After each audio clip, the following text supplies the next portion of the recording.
A primeira leitura ela tem muito a ver com o Evangelho de hoje, né? O livro dos Reis diz assim: olha, se sai e permaneça sobre o monte diante do Senhor, né? Antes do Senhor, porém, veio um vento impetuoso e forte, que desfazia as montanhas e quebrava os rochedos, mas o Senhor não estava no vento. Depois do vento houve um terremoto, mas o Senhor não estava no terremoto. Passando o terremoto veio o fogo, mas o Senhor não estava no fogo. E depois do fogo ouviu-se um murmúrio de uma leve brisa. Ouvindo isso, Elias cobriu o rosto com o manto, saiu e pôs-se na entrada da gruta. Isso quer dizer que Deus não está parando. Não está parando. Deus está na brisa, né? Veio fogo, veio terremoto, veio tudo, mas Deus não estava. Deus estava naquela pequena brisa, naquele pequeno vento. Isso quer dizer que a gente não pode ficar procurando Deus no barulho, até porque a gente não consegue ouvir Deus no barulho.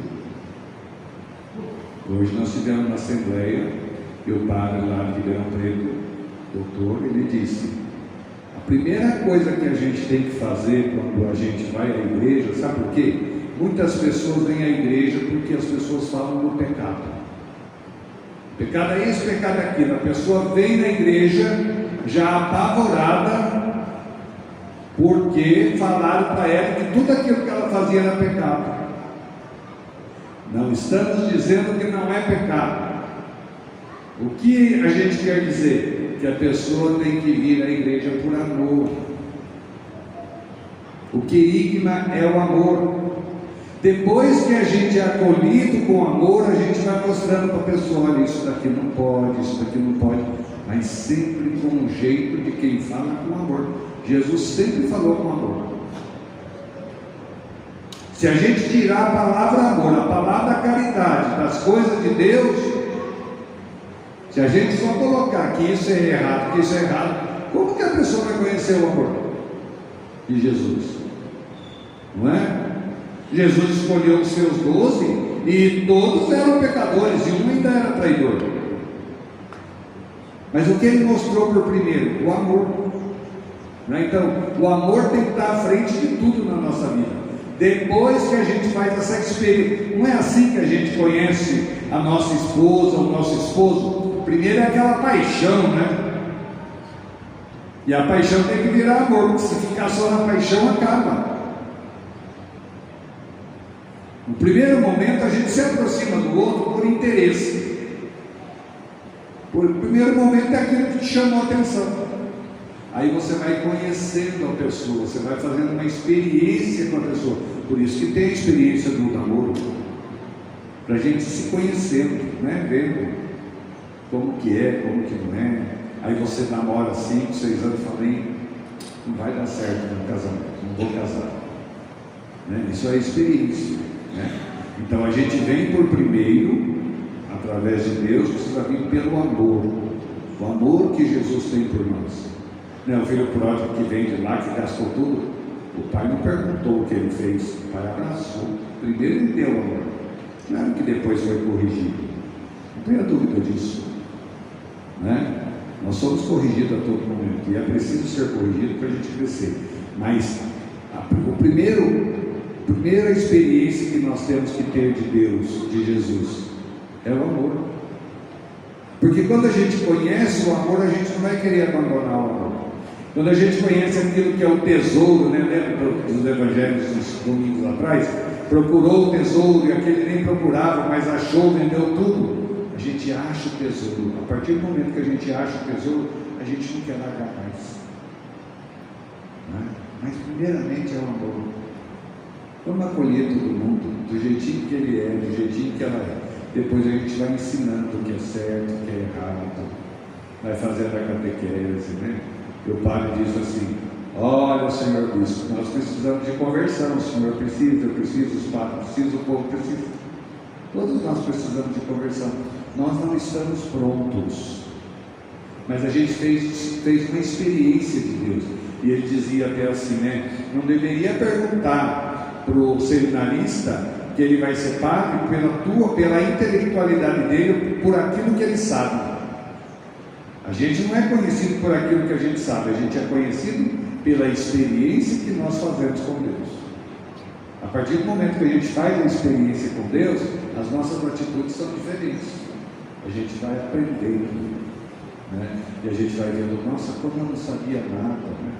Sou padre há 12 anos, eu vou fazendo os retiros, eu falo, como eu não sabia disso, como que eu não sabia daquilo, né? A gente precisa ter essa noção, que nós estamos aqui para aprender todo o tempo, né?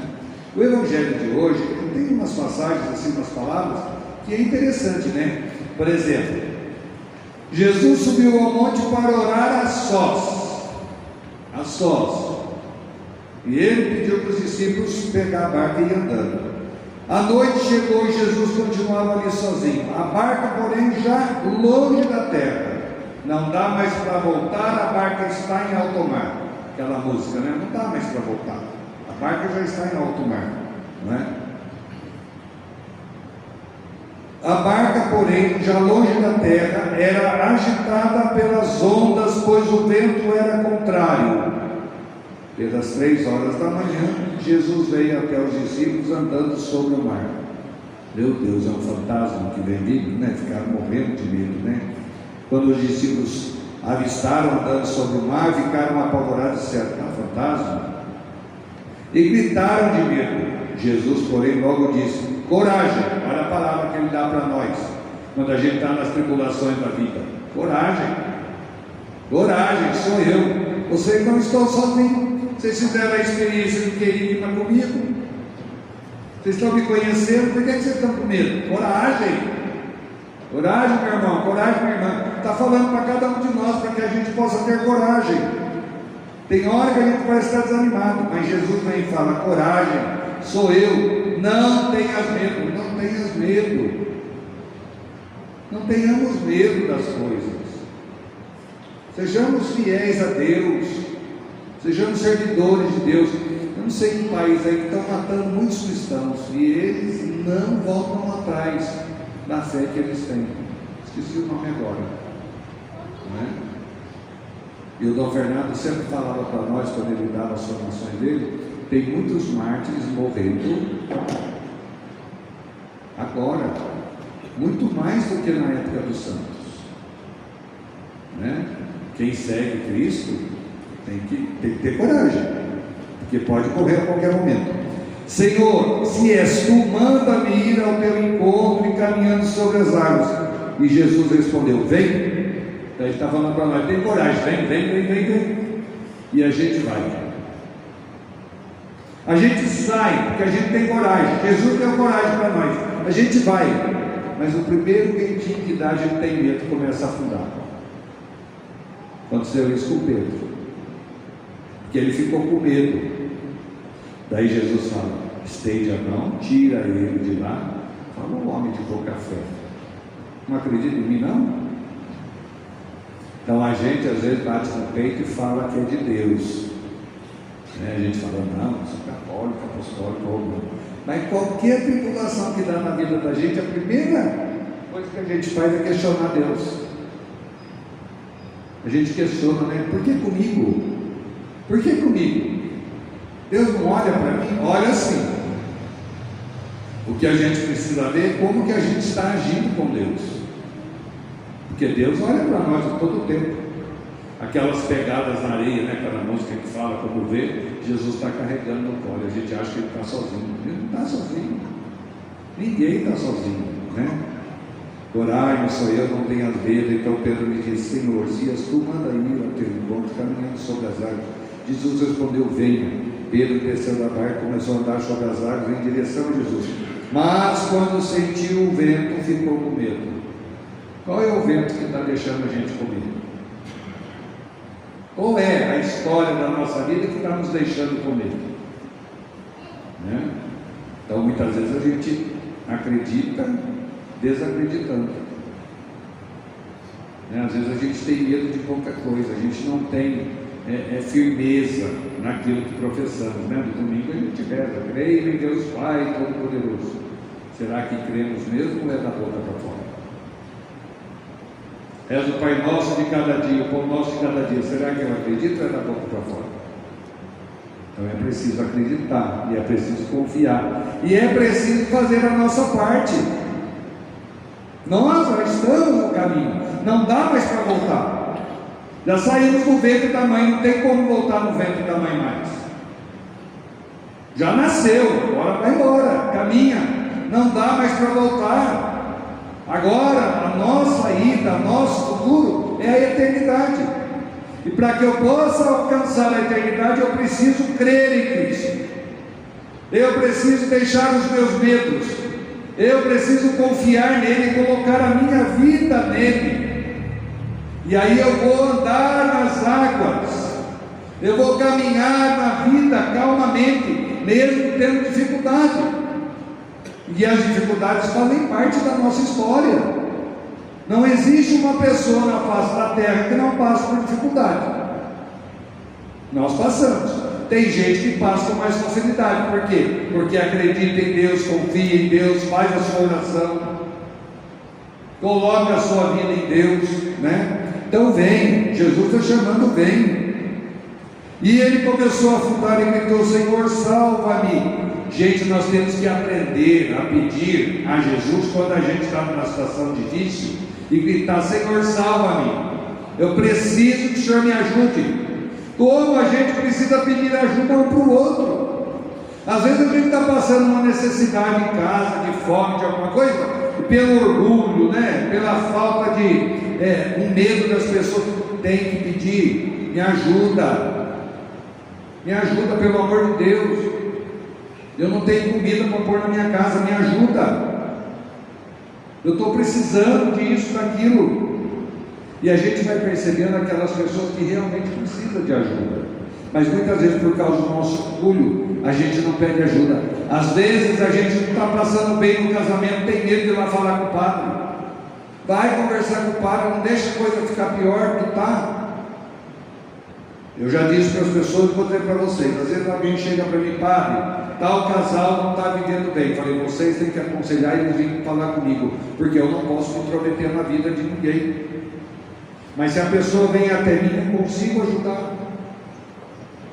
Eu consigo fazer com que a pessoa enxergue lá no fim do túnel uma luz. Para isso que eu sou padre. Mas a pessoa tem que me procurar ajuda. Então, do jeito que Pedro pediu: Senhor, salva-me, Jesus logo estendeu a mão, segurou Pedro e lhe disse: homem fraco na fé, por que duvidaste? Não importa se ele fala que a gente é fraco, importa que ele segura na nossa mão e tira a gente desse gente forte. Às vezes somos fracos mesmos, né? Às vezes a gente não aguenta o tranco, né? Às vezes a gente não aguenta, nós somos seres humanos, né? Nós padres precisamos às vezes tirar férias. Por quê? Porque às vezes a gente está trabalhando só no trabalho, parece que a gente não tem nada, mas no interior, né? No inconsciente ele está lá. Uma hora é uma panelinha de pressão, ela vai estourar. Estoura, de um jeito ou de outro estoura. Mas isso não é com o padre, isso é com qualquer um de nós. Nós precisamos procurar ajuda, nós precisamos procurar pedir a Deus ajuda, né? E Pedro pediu: homem fraco na fé, por que duvidaste? E assim que subiram na barca, o vento se acalmou. Quando a gente pede ajuda, as coisas que parece que é um turbilhão de coisas, a gente consegue ajuda, a gente consegue acalmar o nosso coração. Gente, quantas pessoas eu atendo no confessionário que chega arrasado e sai de lá bem? Quantas pessoas? Eu vejo milagre acontecer todo dia, toda hora que eu atendo alguém. Eu vejo milagre acontecer quando eu vou visitar um doente, que depois a pessoa fala: nossa, o senhor foi lá, padre, melhorei. Padre Danilo, esses dias me ligaram, era uma pessoa aqui de Rio Claro, que precisava visitar um doente lá em Piracicaba. E eu falei: olha, eu não posso ir lá, mas eu tenho um padre que vai. Me passa o nome, vai lá, pede autorização. Porque no Cana, aprenda, viu gente? Lá no Cana eu não vou falar o que eu acho, mas é uma falta de respeito que a gente fala. Então, se a família não der autorização, a gente não consegue entrar. E a lei estadual autoriza a gente entrar no hospital. Mas lá eles têm uma lei que eu falei para o diretor, na cara dele, uma bênção que eu fui dar lá. Falei, é o senhor que impede os padres de entrar lá, né? Falei no meio de um monte de gente, porque para mim não tem rico, não tem pobre, não puxa o saco de ninguém. Mas eu quis mostrar que é difícil entrar naquele hospital. Aí autorizaram ele a entrar, ele entrou. Esses dias eu estava com o padre mesmo, nós fomos para São Paulo. Falei, sabe aquele senhor que o senhor foi visitar? Ele falou, ele morreu. Eu falei, não, ele já teve alta. Olha o milagre acontecendo. Depois que o senhor passou por lá, padre, ele já foi melhorando. Ele falou, e eu achei que ele ia morrer. Né? Então Deus carrega a gente, levanta a gente. Então a gente vai confiar mais em Deus, né? Assim que subiram na barca, o vento acalmou, e o que estava na barca prostraram-se diante dele e disseram, verdadeiramente tu és o Filho de Deus. Verdadeiramente nós somos, né, pessoas de Deus, né? E nós estamos aqui para um ajudar o outro. Então o que a gente precisa levar desse evangelho? Que a gente precisa saber quanto a gente deve pedir ajuda. Se você está na turbulência e o vento está querendo te derrubar, peça ajuda. E Deus vai te dar ajuda, né? Tem aquela história, né, que estava lá, o cara confiava em Deus, acreditava em Deus, e foi dando enchente, ele foi subindo. Não, Deus está comigo, Deus está comigo. Chegou uma hora que ele morreu afogado, né? Porque Deus manda ajuda através de nós. Nós muitas vezes somos os anjos da vida das pessoas, é através do ser humano. Por isso que nós, católicos, apostólicos romanos, rezamos pelas almas do purgatório, porque a nossa fé não é uma fé de salvação individual, mas é uma fé coletiva. Por isso que a gente precisa ter comunhão. Por isso que quando tem novena na paróquia, a gente precisa participar da paróquia, porque é comunhão. Por isso que não pode ter grupo fechado, fazendo reuniãozinha na paróquia enquanto o padre está fazendo a novena. Por isso que o padre proíbe, né? E agora eu pedi autorização do bispo, porque senão a gente toma atitude aqui, vamos falar para o bispo. Então a próxima novena que tiver, que é no final do ano, a igreja vai ficar fechada, não entra, quer rezar, reza lá fora. Pronto, resolvi o problema, eu falei com ele. É comunhão.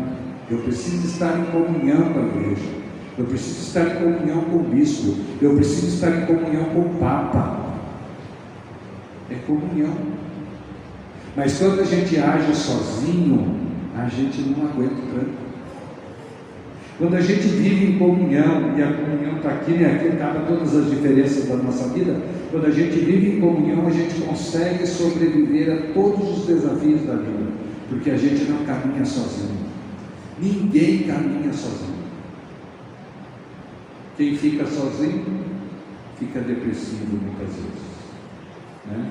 E às vezes você, na depressão, que é uma doença, se você estiver com uma comunidade, você consegue ir se recuperando.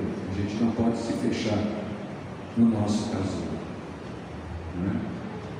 Por isso que a borboleta, ela é o símbolo da ressurreição, né? Se vocês forem, por exemplo, no cemitério da ressurreição, que é da diocese lá em Piracicaba, é nosso, o cemitério é da diocese, né? Lá tem muitas artes que é borboleta, que a borboleta ela sai do casulo, né? Nós precisamos sair, né?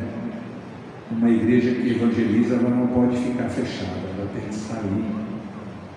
O Dom Evair falou uma coisa essa semana, foi lá na paróquia, dia 4 de agosto, ele disse o seguinte, estava alguém daqui lá?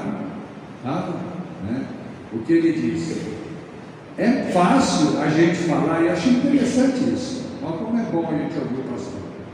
Vai ter catequese. A gente anuncia que a catequese vai ter as inscrições abertas na igreja. Mas quem está na igreja sabe. A gente não tinha que anunciar lá fora.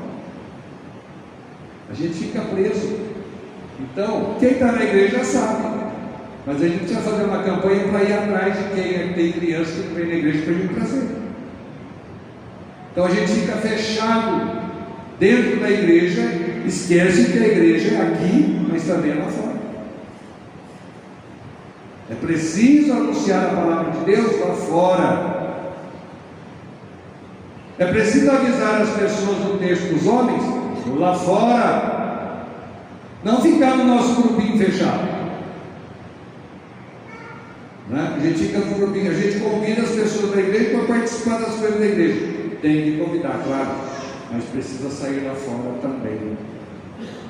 Né? A igreja não é só aqui, é lá fora. E a gente vai dar testemunho da maneira com que a gente é lá fora.